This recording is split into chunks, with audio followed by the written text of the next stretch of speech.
Dialect to do something about it. Ship got the flow wide open if you got questions about it. Man, it's the show that brings you to your raw. To solve all problems, it starts with real talk. Real talk. It's real talk. It's real talk. It's real talk. It's real talk. It's real talk. It's real talk. It's real talk. It's real talk. It's real talk. It's real talk. It's real talk. It's real talk. It's real talk. It's real talk. Yeah. Welcome to Real Talk with your host, Chip Washington. It's real talk. It's real talk. It's real talk. Hey.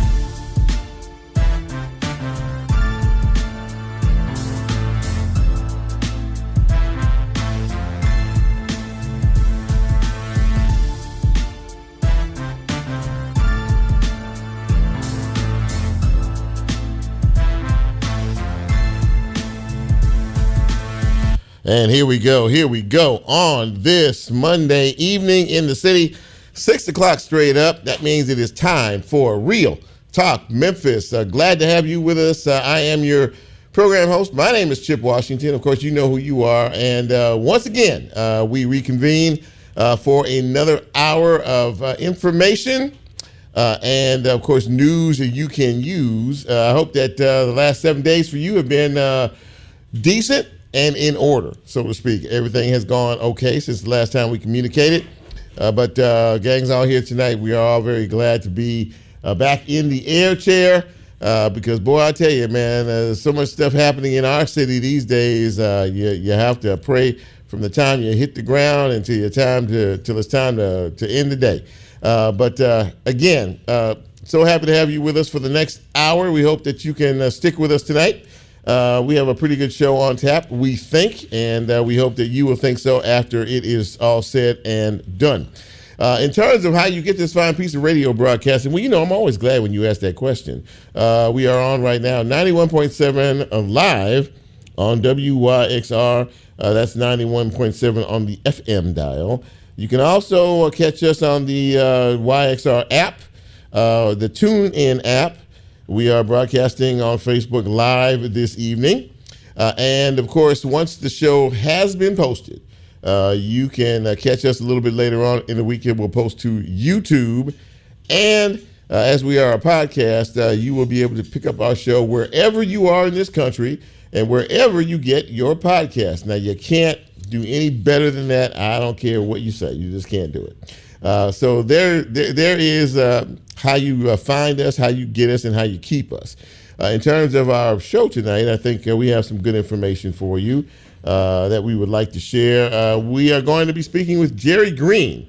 Jerri is one of the newly elected councilwomen here in the city of Memphis. And we're going to talk to her, of course, about why she decided to run for the city council and the issue of now interim chief C.J. Davis.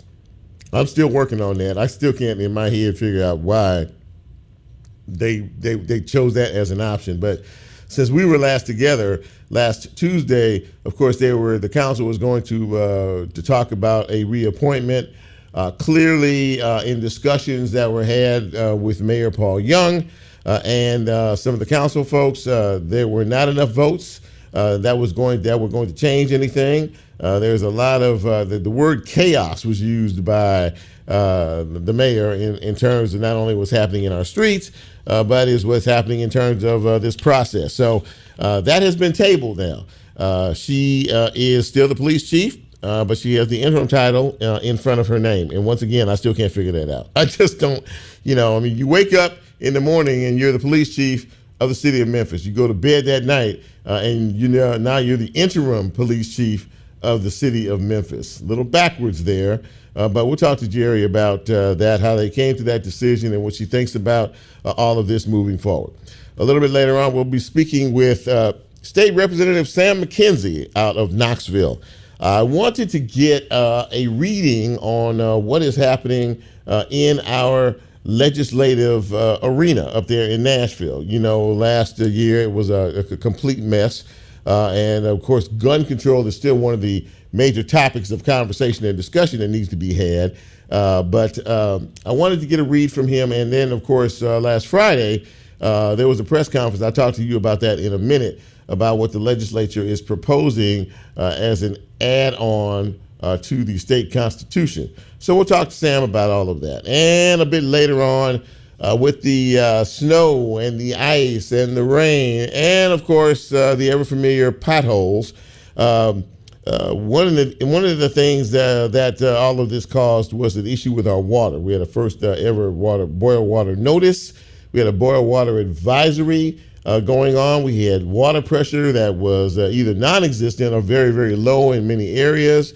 And I wanted to find out what, if anything, was affected, is affected, or could be affected in terms of our water. Because one of the things Memphis is known for is this great water.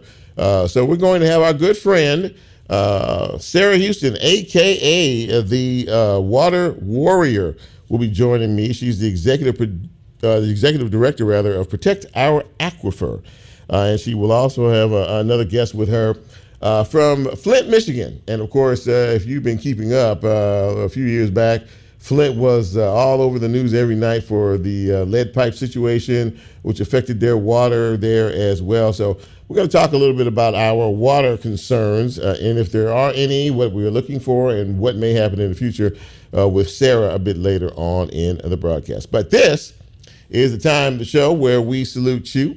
If you were fortunate enough to make another trip around the sun, well, then this is your segment. This is your opportunity. If you had a birthday over the weekend, if you have one today or this week, we want to acknowledge your presence on this earth and your value on this earth as well by way of the shout out. But we can't do any of that until I say, hit it, Bren.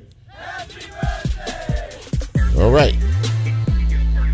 On this Monday, happy birthday shout outs going out to the following folks.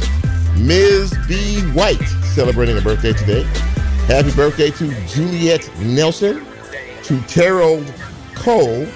Happy birthday, Belinda Jones. Terry Faulkner celebrating today. And Mitch Wright celebrating his birthday today as well. Now, for all of you who's celebrating your birthday today, from all of us here at Real Talk Memphis, happy birthday. Hope your day was filled with fun and laughter. And if all of us are fortunate enough to be here 1 year from today, we will do it all over again to celebrate your next trip around the sun. Happy birthday, everybody. Thank you, Bren. So, it wasn't a good weekend in our city in terms of violent episodes that happened. We had 7 people shot. We had 7 people die over the weekend from late Friday and Saturday early into late yesterday. We had 7 deaths in our city. And one of those involved a triple shooting, which happened on Saturday evening. 1 person dead from that. Last night, there was a quadruple shooting, or 4 people shot. 2 of those people died in that incident. There were 3 shootings in the Fraser area, and 2 shootings in Parkway Village. So it was a very, very bad weekend in terms of the violence that continues to plague our city. We now have at least 20, maybe a little bit more than that, homicides so far in our city. And it's just January. And we still have a couple of days to go. And, again, just a complete breakdown in communication, a complete breakdown in structure and everything else. I don't know if any of you were aware. There was a story about a man who shot the mother of his 2 children. That happened early Saturday morning about 5 a.m. The individual in question apparently posted a confession that he did shoot her on Facebook. The post was later deleted, but not after some 6,000 folks shared it all over the country, all over the city. And as a matter of fact, the woman in question was 27 years old. I heard that she was, again, a lovely person, lovely human being. The individual in question said that he shot her because he thought someone was breaking in the house at 5 o'clock in the morning. So he said. As of right now, no suspect has been arrested for that crime. I heard that a person was detained, but the family is upset because charges have not yet been filed. We'll keep an eye on that situation. As I mentioned at the top, last Tuesday, after we left you, apparently the reappointment of Police Chief C.J. Davis got squashed, got canceled. By the mayor, by the way, who had apparently done his due diligence doing some research. And he talked to some of the law enforcement officers under her charge at the Memphis Police Department. I had a quiet private meeting with them. And apparently after doing that and after talking to the council members and others, he felt like he did not have the support needed to get this reappointment done. And of course, Chairman of the City Council, BJ Smiley, said that JB Smiley, I'm sorry, pardon me, y'all. JB Smiley said that there was not going to be a change in the number. She was rejected 7-6 the first time around. There seems to be some dissension in the ranks of the Memphis Police Department. So with all of that going on and all of the confusion surrounding all of this, Mayor Young decided to table the reappointment for the time being. How long that is, none of us know. But we will wait and see. He wants to make sure that he has enough time to be able to direct this ship and hopefully promote and encourage folks to give this administration and her another opportunity. So we will see what happens with that. In terms of the state legislature, they had a press conference here in Memphis on Friday afternoon with the Speaker of the House, Cameron Sexton. They made an announcement that they were looking at adding an amendment to the state constitution that would withhold bond to individuals that commit more serious felonies. So if you commit murder, maybe second-degree murder, or however all this goes, you may not, if they pass this, be eligible for bond. Meaning you'll go to jail and you'll stay in jail for the crime that you committed. So I'll ask Sam McKenzie about that in just a couple of minutes, and a lot of other things. And I wonder what you all think about that as well. I mean, is it a step in the right direction? It's the first step. Maybe somebody's hearing us up there in Nashville, maybe. But we will see how that breaks out. In sports news, the University of Memphis has lost their third game in a row. This team started out gangbusters under Penny, but now we have fallen on some lean times. So we'll see what happens with them. And the Super Bowl in 2 weeks will feature the Kansas City Chiefs versus the San Francisco 49ers, which is a repeat of the Super Bowl we had about 4 years ago, which KC won. So we'll see what happens with all of that. We're going to take our first break of the night. And when we come back, let's get into the show. What do you say? You guys ready to go? You all fired up and ready to go? I am as well. So we'll do that. And when we come back, we will kick things off in just a minute. This is Real Talk Memphis. I am Chip. You know who you are. We'll see you in just a minute. We'll be right back.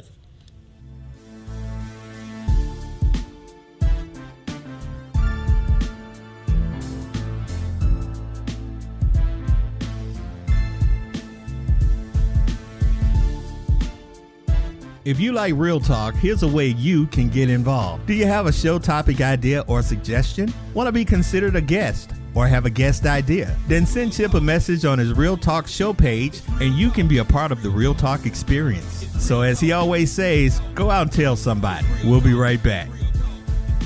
It's real talk. It's real talk. It's real talk. It's real talk. Located on the second floor of the Crosstown Concourse, the Memphis Listening Lab is a nonprofit collection of music and music history that is open to the public every Tuesday through Sunday from 11 a.m. to 5 p.m. Boasting an eclectic collection of tens of thousands of LPs and 45s, a state-of-the-art sound room, and various vinyl and streaming listening stations, our free library has something for music lovers of all stripes. More information and the complete listing of upcoming events is available at memphislisteninglab.org. Buster's Liquors and Butcher is proud to support WYXR, featuring the 3-Chord Backstage Series whiskey, custom blends created in collaboration with each artist, featuring Lucero, Dinosaur Jr., the Cadillac 3, and more. More information at bustersliquors.com. Shannon and Cecilia here. Do you love stories featuring community changemakers in Memphis? Don't miss Just Bluffin', A feel-good podcast found online in the WYXR Podcast Network. Access all our podcasts at WYXR.org.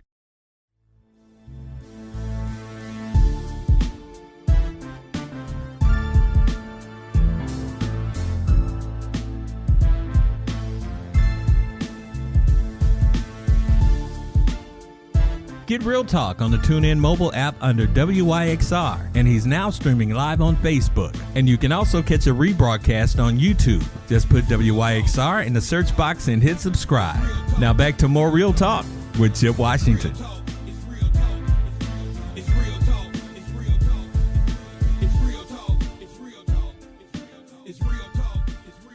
And welcome back to Real Talk Memphis on this Monday evening. Chip with you. And before I go any farther, we have a loyal and dedicated group of individuals who check us out on Facebook Live every week. And I wanted to say, what's good? How are you guys doing this evening? Audrey and Mike and GKP and Carlos and Patricia Rogers and and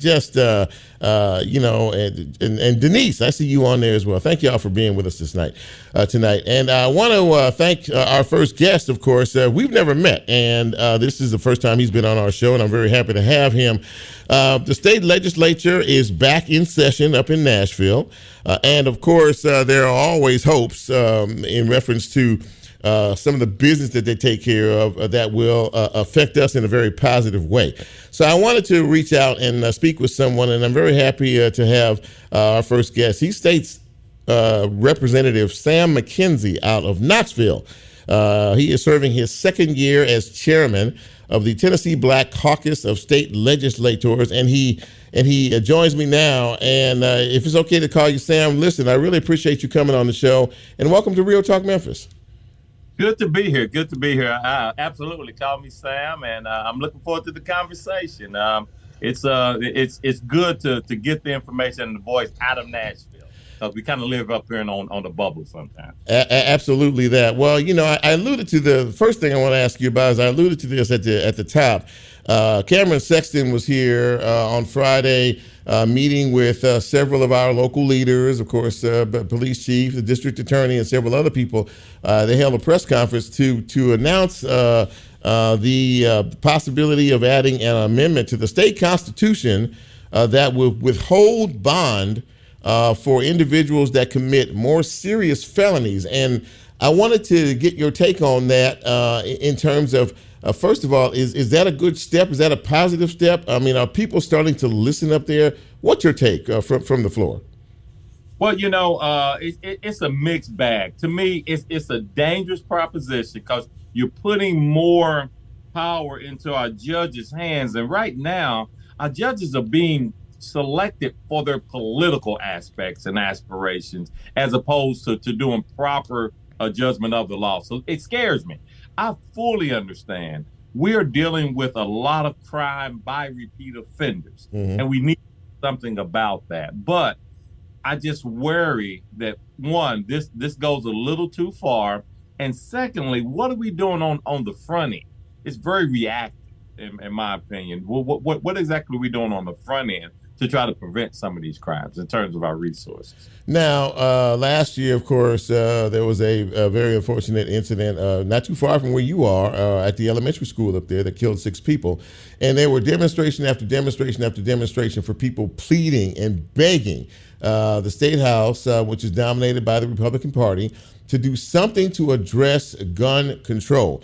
So far, I don't know what the effort is been or the interest has been up there in terms of that house, but I do know that they spent some time passing bills to keep folks out of the chamber up there, to even keep from voicing their opinion. So Sam, what exactly is happening, and is there still the same type of frustration from the Democrats that there was last year when absolutely nothing got done about gun control?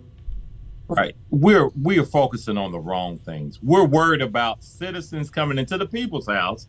And when I say citizens, the average person is probably 20-something years old. They're not this militant group that they're painted out to be.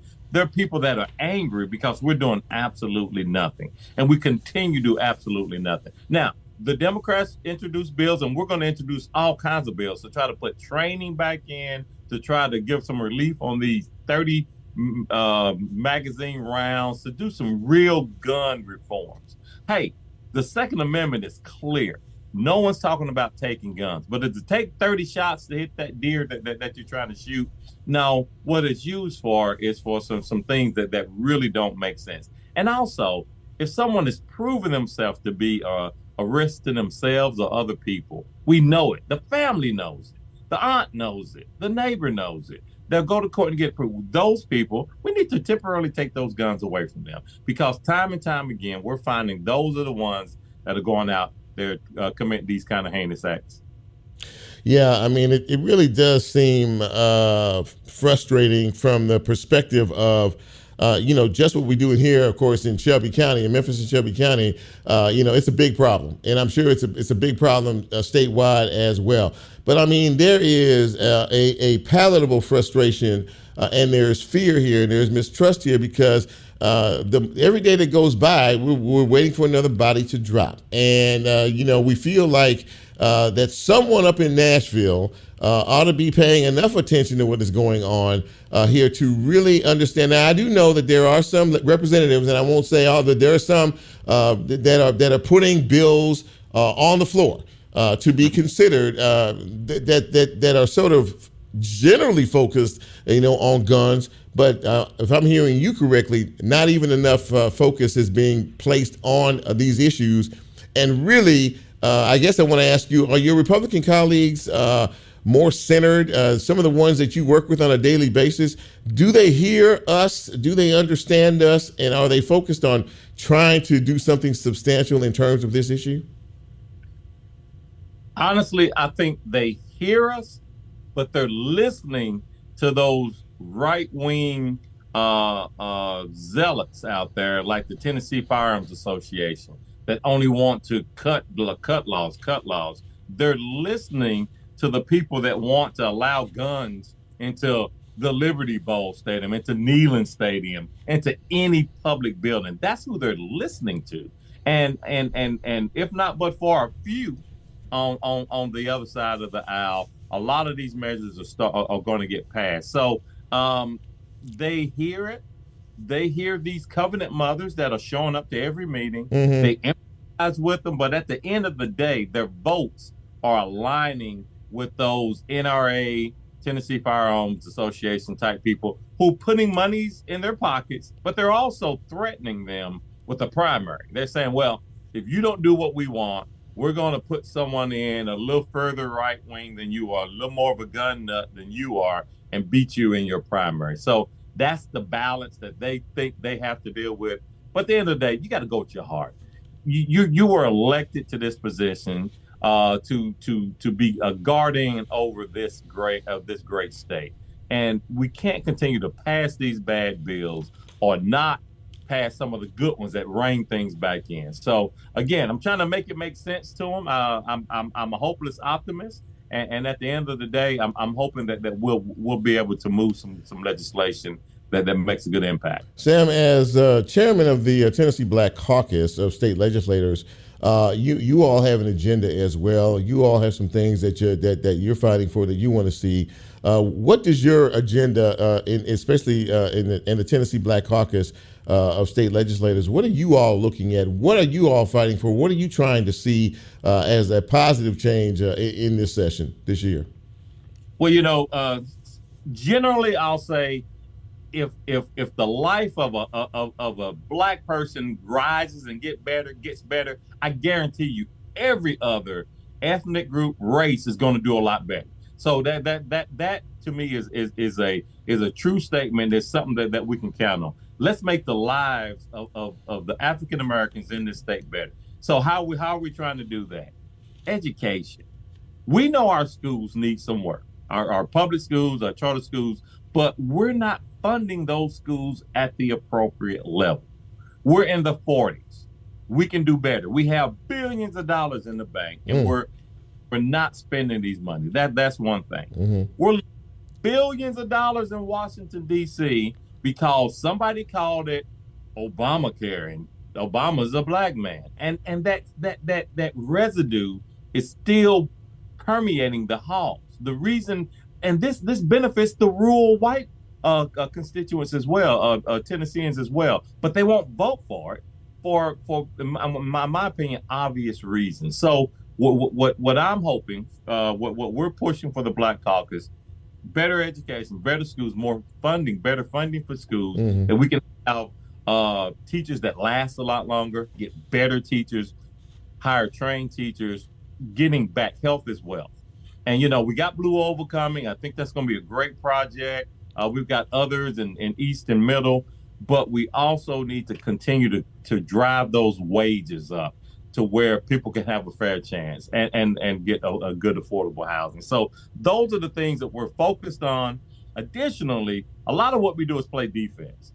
We're trying to block this voucher bill. To spend public money on private schools makes absolutely no sense. I know Memphis is probably a lot like Knoxville. The top 10 schools in Knoxville, you can't get in for $7,000. So we're trying to block those bills. We're trying to get some funding for Tennessee State, our only publicly funded HBCU. Yeah. They owe the state $2.6 billion. The state of Tennessee owes that money to Tennessee State University. It's time to cash that check. Well, listen, that's an ambitious agenda. There's a lot at stake here for, as you say, all of us. And we really appreciate you taking the time I know you're busy up there, taking the time to come and visit with us tonight and kind of give us, a little bit of a peek inside the walls up there. And we wish you the best. We hope that this, before it's all said and done, this legislative session, before it ends, that there will actually be something that we can all be positive about for all of our citizens here in the state of Tennessee. State Representative Sam McKenzie of Knoxville, thank you, sir, for coming on the show tonight. I really appreciate it. Thank you. All right. Have a good night. Thank you, sir. All right. Thank you. All right. So you heard that. That's sort of a view from the house up there in Nashville as to what they're trying to do. And it sounds like, it's going to be some uphill sledding, but we have to continue to fight always. We're going to take our next break. And when we come back, we're going to bring the politics back around here to the local side. We're going to talk to one of our newly elected city council women, Jerri Green. This is Real Talk Memphis. I am Chip Washington. You know who you are. Let's take a quick one, and we'll be right back.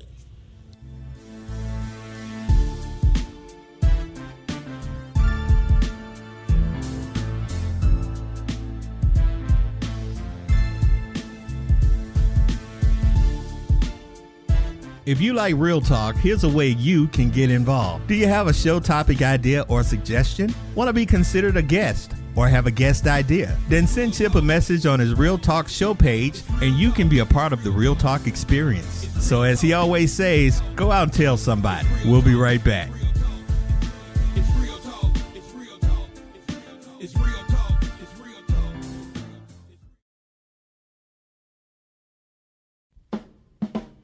Located on the second floor of the Crosstown Concourse, the Memphis Listening Lab is a curated collection of music and music history that is open to the public 6 days a week. Vinyl Happy Hour happens every Friday between 3 and 5 p.m., where guest DJs from around the community will spin some of their favorite records. More information and a complete listing of upcoming events at memphislisteninglab.org.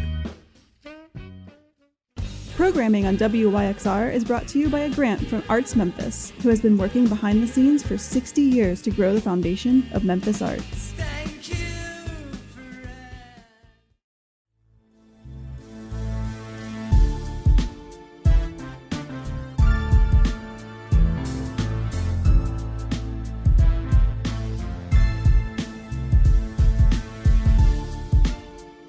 Get Real Talk on the TuneIn mobile app under WYXR, and he's now streaming live on Facebook. And you can also catch a rebroadcast on YouTube. Just put WYXR in the search box and hit subscribe.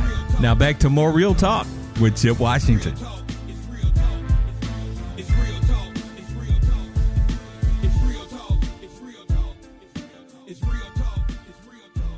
And welcome back to the show on this cool and crisp Monday evening in the city. Chip with you on this edition of Real Talk Memphis. And very pleased to have our guest with us this evening. She's no stranger to this show. We've had her on a couple of times in the past. But recently she made a decision that she wanted to be more involved in the politics and the governance of our city.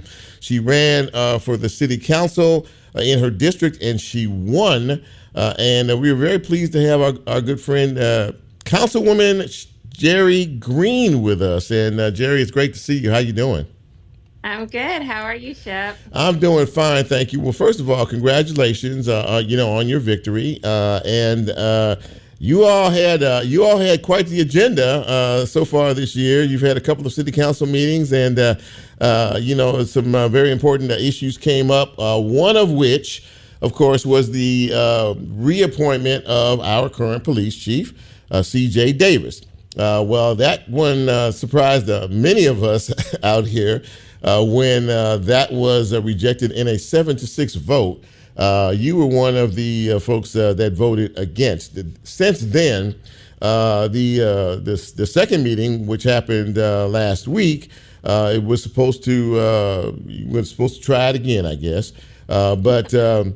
Due to the fact that there were some other circumstances that came up, the mayor found out apparently that the body had not changed their mind or their vote. There were some issues internally within the police department, and that this vote shouldn't happen. So he decided to cancel that vote. Subsequently, the chief is now the interim police chief. But let me back up a minute. When she first came before the committee, you all questioned her about various issues. You in particular were pretty tough in your questioning of her. What was there about what you have seen, what you know in terms of the leadership of the police department that swayed your vote? Well, there is nothing more important in this community right now than we get a handle on crime. And I heard it from every constituent whose door I was on, that I was knocking when I was running for office and in the runoff. And it affects everything. It affects mothers like me whose children go on lockdown. It affects businesses. It affects tourism. So we've got to get a handle on crime. And I, in particular, was maybe tough. I did run as one tough mother. That you did. That you did. Absolutely, yeah. I think that we have to hold the people who are in positions of power in our city accountable, and we have to make sure that every time we are placed with the power and the decision of a mayor, that we don't just rubber stamp it. I believe he wants to get to work and he wants to do good things, but we have to do our own homework too. And so in doing that research, I just did not feel comfortable at this time giving her my vote of confidence. Now, I'll say this, I hope she proves me wrong. I hope she is wildly successful and the city turns around the shape we're in right now. Yeah, there are a lot of challenges to be sure. As I talked about at the top of the show, we had 7 murders in the last couple of 3 days here in our city, which is absolutely horrible for everyone concerned. We also know that one person, can't solve the crime problems, whether it be the police chief, whether it be the mayor, or the individuals on the council. But you said something very interesting in making sure that Your job is to listen to your constituency and hold folks accountable in terms of this. Now, I'm still a little confused about the whole interim thing. She's still the police chief of the city of Memphis, but why the interim tag? From what you know. Well, like you said, I think Mayor Young saw the writing on the wall and knew that we still had concerns. And so having her be interim and having it table the issue means that she can be brought back before the council at any point. And in the meantime, we can set out a series of metrics and measurements that we want to see as improvement. Are homicides going down? Is our solve rate going up? Are people in our community feeling more safe? And we're also going to look and see, are there more lawsuits coming down the pipeline? What's happening with the DOJ investigation? All of those things will play a part in whether she remains or is reappointed, or whether we, move on to somebody else. Again, the important thing is not who sits in that seat, it's that we stop crime in our community. One of the things that has come out of this, your chairman, J.B. Smiley, stated that internally there were some problems within the rank and file. And in my mind, you can't be very effective in leading a law enforcement agency if many of your rank and file employees are not satisfied or happy with the direction that it's going in. And I would imagine that was something that caught your attention as well, correct? Absolutely. In fact, just last Friday, I went to all three police precincts in District 2. I was delivering breakfast to say thanks for what they did during the winter storms, but I got a chance to talk to a lot of the rank and file in person. And I had some talks before that as well about how they felt. And, I kind of liken it to a football team. I'm an SEC football fan. We're coming up on Super Bowl weekend. So I guess it's a good analogy. But if you have lost the crowd, in this case, the community, you're going to start feeling the heat if you're the head coach. But when you lose the locker room, it really becomes hard to win games. And I know we have a new AD, a new mayor, but sometimes you do need a new head coach before you can actually start turning things around, especially when you've lost that locker room. So I know they have had some conversations with the mayor, and they are talking just as we have talked. We would like to see things improve. We want to get to work on that. So whatever form that takes, we're just ready to get to work. One of the things that people have been talking about recently is the prevention side of this. It's like, well, how do we keep this from happening? How do we prevent these crimes from happening? The mayor used terms like, chaos. I mean, we need to stop the chaos, which is that's a pretty strong word to use when you're talking about law enforcement and crime as it sits.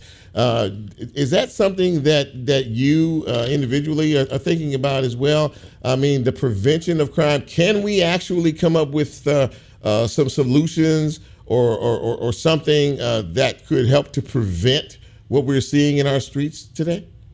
Absolutely, because if you look around the country, almost every city of our size and makeup has seen record low crime in the last year. If it's cities that have a majority minority and a lot of people living in poverty, you think St. Louis, New Orleans, Detroit, they all saw record low crimes.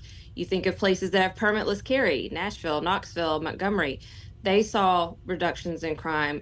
You think of people that maybe have bail reform, criminal justice reform, all up and down the East Coast, Boston, New York. They all saw reductions in crime. And they've put in a lot of really interesting and innovative policing techniques that I think we can use. I also think they did a lot of wraparound services, and that's something that I've been doing on the county side in my day job. I still have my day job with Mayor Harris. Okay. And, we do a lot of pouring into our youth and trying to find ways to divert them on to a different path, like our Youth and Family Resource Center, doubling the number of youth counselors and police precincts was something I was involved in. Those sort of things are great. We also have to think about the people who are re-entering our society from prison and know that we've got to make sure they have a path not back to recidivism. And the number one way to do that is through a job. I started worktobreakthecycle.com, and we've hired over 150 people in Shelby County through it. And the thing is, people are most vulnerable to going back to a life of crime right when they get out of prison, and they're most motivated not to go back to prison right when they get out of prison. So we have to be willing to give people second chances right away, and that's a great path towards ending this cycle of crime. One final question, this issue has been with us for a while, but it seems to be coming up a bit more lately, and that's the issue of blight. Every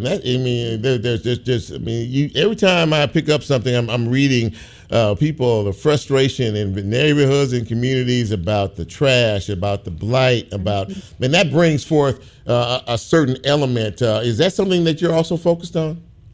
Absolutely. I just this afternoon went on a walk with the Director of Public Works downtown on Beale Street, because while it's not in my district, a lot of people in my district visit there. Memphians from all corners visit downtown. And we talked about not only picking up the city's trash, but how we could encourage individuals to pick up, talking about enforcing code. And we talked about other places around the county where we have to do more litter pickup, where we have to work on cutting down grass and making sure that code's enforced in, the other areas as well.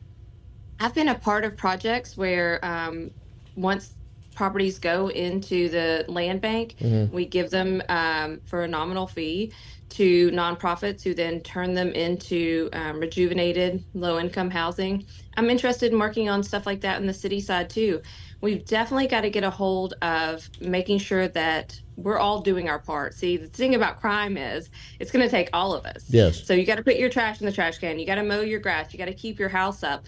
But the city's got to do its part too, right? We can't leave out orange cones all week either. Yeah. We've got to make sure that business owners are keeping up their facades, all that kind of stuff. It's going to take every single one of us, and blight's going to be part of that solution. City Councilwoman Jerri Green, aka One Tough Mother. Thank you for coming on the show tonight. Thank you for the open dialogue and the great conversation, and more importantly, congratulations on your victory. And we look forward to talking to you many times during your time on the City Council. Thank you so much. I appreciate it. Thank you, sir. Have a great night. Ladies and gentlemen, Jerri Green, Councilwoman Jerri Green, with some she's a very straightforward and honest woman. I mean, and you ask her a question, she will give you an honest answer, and I really appreciate that. I'm really happy to have her on the show. We're going to take our final break, and when we come back, let's talk water on this Monday edition of Let's Talk About It right here. I'm sorry, on this Monday edition of Real Talk Memphis. Well, we can talk about it on Real Talk Memphis. We'll take a quick break. We'll be right back.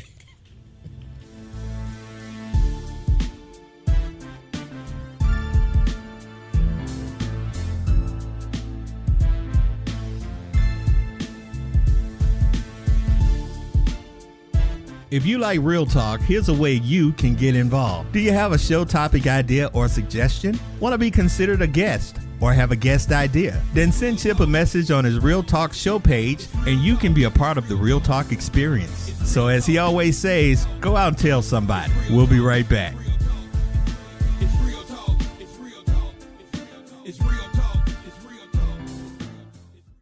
Shannon and Cecilia here. Do you love stories featuring community changemakers in Memphis? Don't miss Just Bluffin', a feel-good podcast found online in the WYXR podcast network. Access all our podcasts at WYXR.org.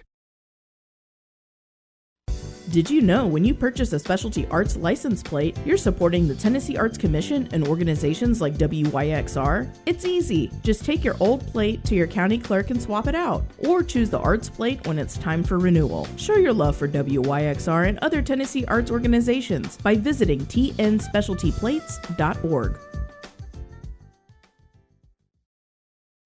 Programming on WYXR is brought to you by a grant from Arts Memphis, who has been working behind the scenes for 60 years to support and amplify arts events, programs, and experiences that together make a more vibrant and accessible Memphis arts scene. Thanks for tuning in to WYXR 91.7 FM. Chris Rowling here, host of Dippin' Your Hip on Tuesday nights at 6 p.m. As a listener-supported station, WYXR thrives on your support, not just as listeners, but as active contributors. So, I'm asking you to become a sustaining member today. Head on over to WYXR.org/donate and hit that donate button to keep your favorite WYXR DJs and hosts on the airwaves. Plus, our monthly donors get their own WYXR merch and a ton of other perks. Our way of saying thanks. Visit WYXR.org/donate today, become a monthly donor, and let's help keep the station with the city soul going strong.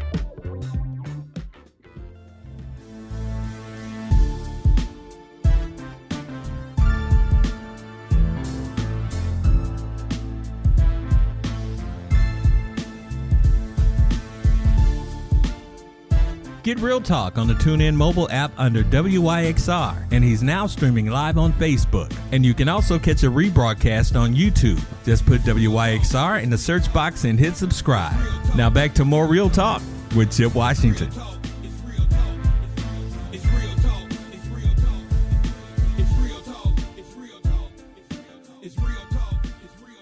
And welcome back to Real Talk Memphis on this Monday evening in the city. Chip with you. Hope that you are enjoying the ride. These storms that we had recently were pretty tough. We had a lot of snow in various parts of the city and the county. And, of course, after that, we had a whole bunch of rain. And that compounded some problems in terms of our water system. So we had the first ever in the history of the city boil water notice. We had a water advisory here. We had low pressure in many of the areas because pipes were bursting all over the city. It was causing low pressure. It was causing no pressure in some areas, which prompted me to think about, okay, our water supply. And when I think water, I think of one person in particular, but we also have another person with her as well. Please welcome to the show, Sarah Houston, the Executive Director of Protect Our Aquifer, a.k.a. the Water Warrior. And we also have Latricia Adams with us as well from Black Millennials for Flint. Ladies, it's great to see you. Welcome to the show. All right, Chip, thanks for having us. Latricia, can you hear me? Okay. Yeah, I can hear you. Well, welcome to you as well. Sarah, let's start at the top here in terms of what happened with the storms and, of course, the damage that we all saw. I'm sure as busy as you are, that must have raised your antenna, especially when we had a boil water notice and a boil water advisory for the first time in the history of our city. In terms of where things stand with all of that, where do you stand with all of that?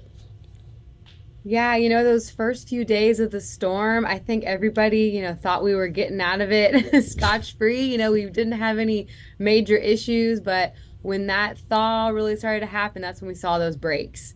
So, we saw in 2021 and 2022 and now 4, these continual boil water notices, this low pressure, folks going without water for days. Yeah. Unfortunately, I had to go 18 hours without water. Oh, goodness. And, we've got this old aging infrastructure in our city.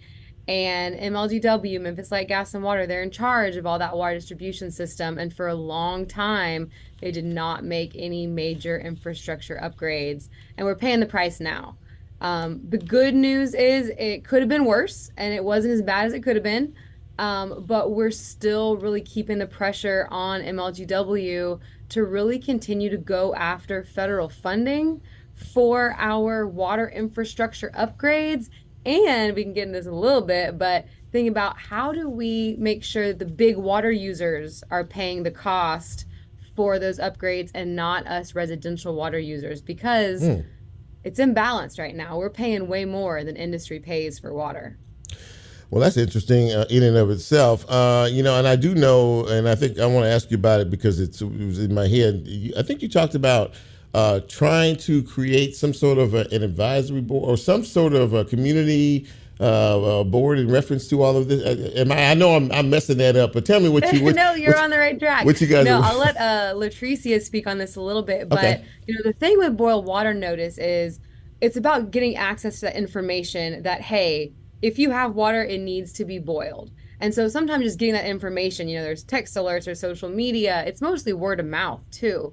But there's a big piece of information we have to get on the front end that Latricia is really, up to speed on why we need to filter first. So I'll pass that over to Latricia. Well, Latricia, it's great to have you on the show. And of course, you were, I guess you were a big part of, your background is in Flint, Michigan. And we all know about that situation up there with the lead pipes and the whole 9 yards. So what can you add to all of this in terms of what you see in reference to our water situation and how we move forward from here?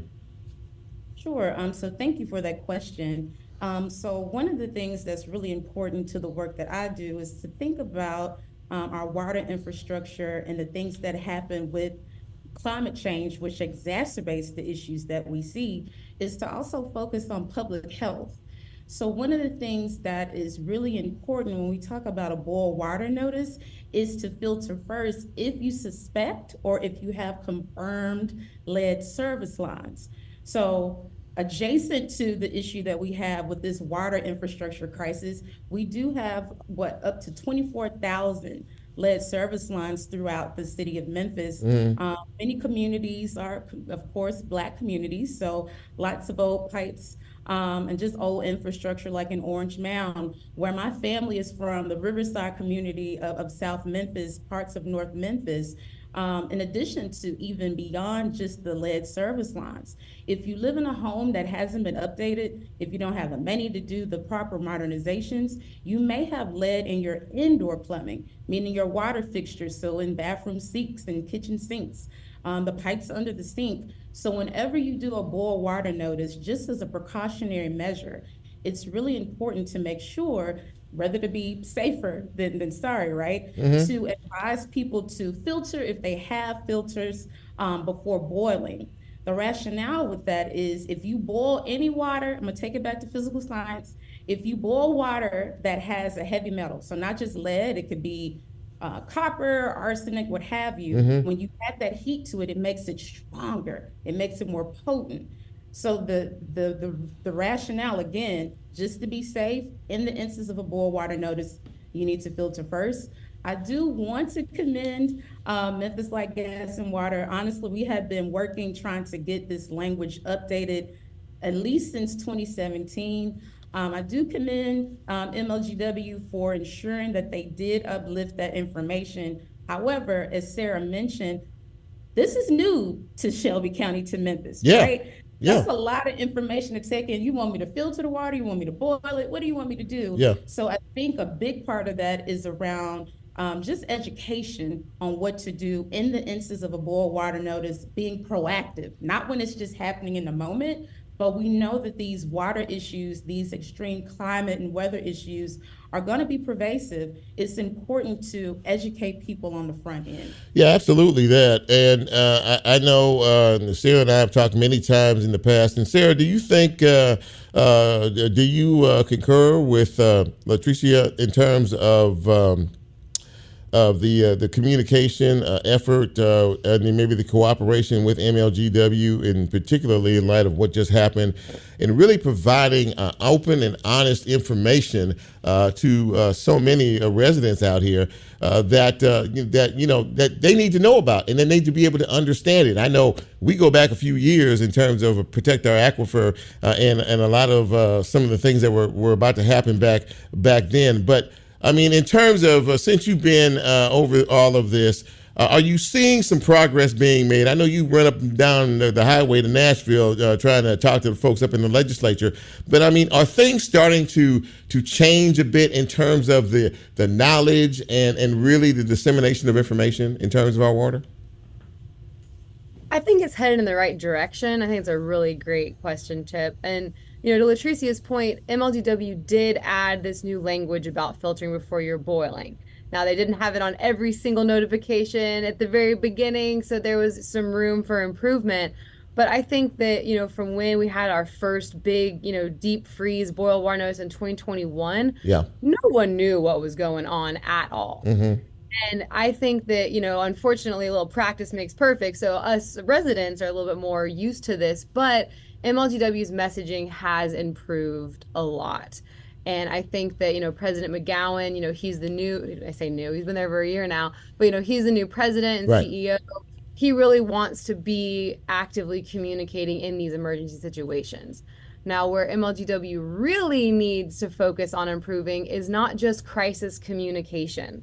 They're really good at, hey, the power's out, here's what's going on. Right. It's like, well, talk to us 2 months ago. Talk to us, when people have this whole opportunity when we're not in crisis mode to learn together, to be prepared, and to accept a two-way dialogue between the community and MLGW versus just one-way messaging.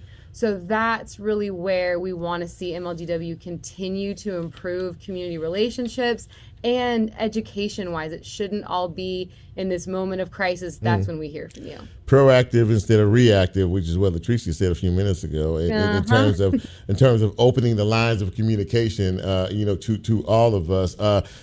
So where we are with this, and as you said, Latricia, a minute ago, this is something new to us. So we've never, had this situation. We've heard of boil water notices in Mississippi and a lot of other places, but it never really affected us this week. It was kind of a bit of a culture shock for all of us, don't you think? And that's why I think what Sarah just said, the proactive approach here. Tell us on the front end, so we can probably prepare better. Would you agree with that? I absolutely agree. I'll just be quite frank. It just sticks in my mind. In the media, there were people that were literally taking snow from off the ground and boiling it. That's so dangerous. But the fact that all of your stores have run out of water, while people were under a boil water notice, there were some people that had no water at all. True. We even think about people who are postpartum, right? So people that just had babies that went home on ice to find themselves with boil water notices or no water at all.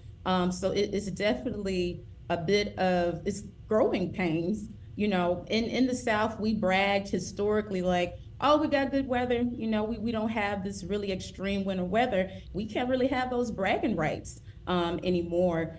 So just to kind of piggyback on what Sarah mentioned, it is imperative that there is comprehensive ongoing education. It can't just be these standalone kind of like, hey, come, check out MLGW, but it has to be a collaborative, concerted effort. MLGW can't work in silos.